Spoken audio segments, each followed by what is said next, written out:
So there are different approaches to categorizing interview types, and by far the most common, and in my opinion the most practical one as well, and I will later explain why, approach to categorizing interviews is to categorize them based on their structure, how structured they are. Therefore, according to this classification, there are unstructured, semi-structured, and structured interviews. And I'm sure that even if you don't know exactly what these are, you have at least heard about these three different types. So I will start with unstructured interviews. They are also known as ethnographic interviews because they originate from ethnography.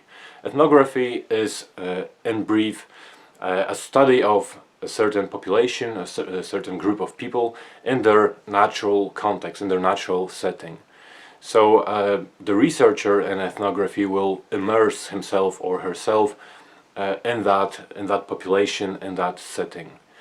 Traditionally, some time ago, a long time ago, the studies of ethnographic studies involved some questionable practices that nowadays would not pass. Nowadays they would be seen as unethical. So they would pretend to be part of that population, for example. So a researcher, there are studies where researchers would immerse themselves in a certain violent criminal environment, so they would literally pretend to be a gang member. For example, they would join a gang and they would collect their data there. So they would conceal their real identity.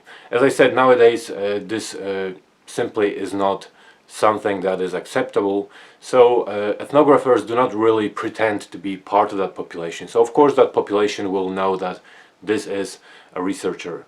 Nevertheless, as I said, the aim of this study is to immerse yourself in that population. So you may be studying a certain group of people in a certain work environment, or certain people who believe in certain religion, for example, or live in a certain country, or a group of migrants in a camp, or any other population. So the purpose is to immerse yourself there, spend, usually these studies are longitudinal, so they take a lot of time. The researcher will spend a lot of time in that population, among these people. And this is why unstructured interviews were popular among ethnographers, because as this ethnographer spends a lot of time in that setting with that population, he or she would conduct these unstructured interviews. So these would be pretty much guided conversations, almost natural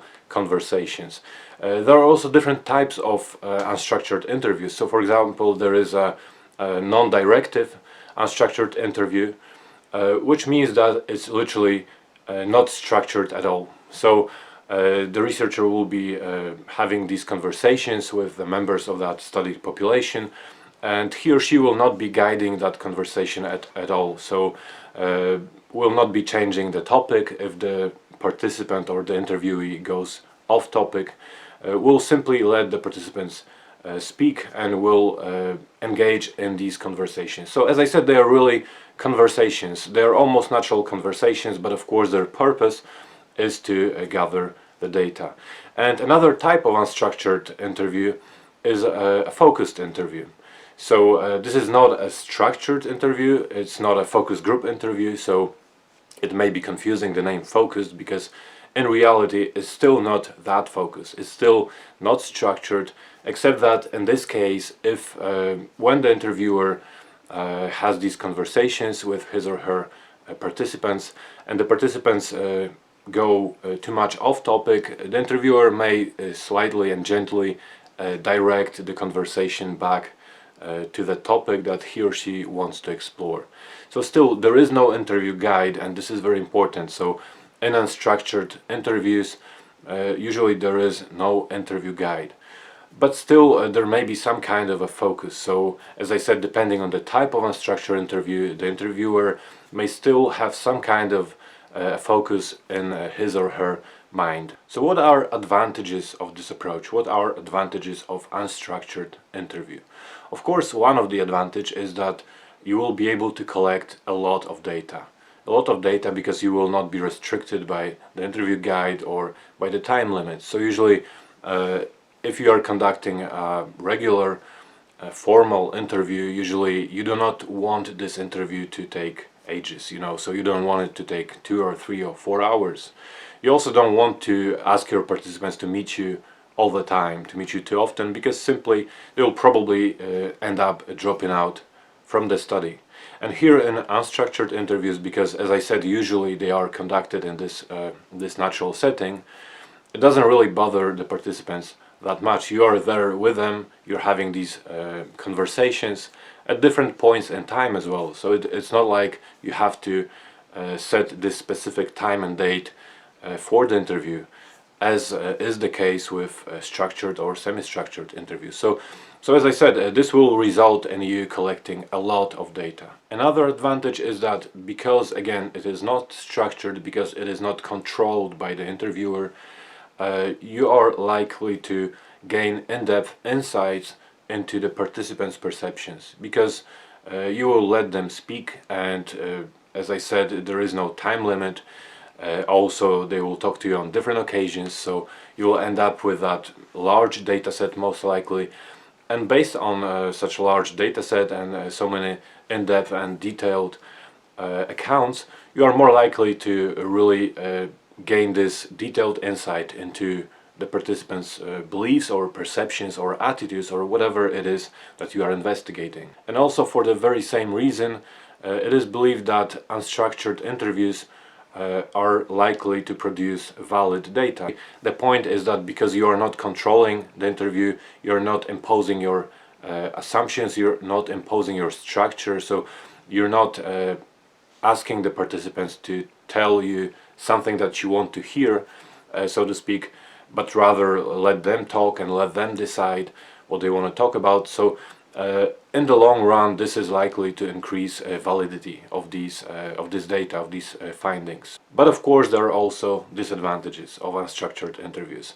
And I would say that the major disadvantage of unstructured interviews is that it may be difficult to analyze the data, it may be difficult to find certain consistencies. So if you have a structured or semi-structured interview, you will be talking to different people more or less on the same topic. So even if the interview is semi-structured and you do allow your participants also to some degree of freedom, still there is this interview guide, and they are going to cover the topics that you want them to cover. So later on, at the stage of data analysis, it will be easier to compare what different people said about the same topic.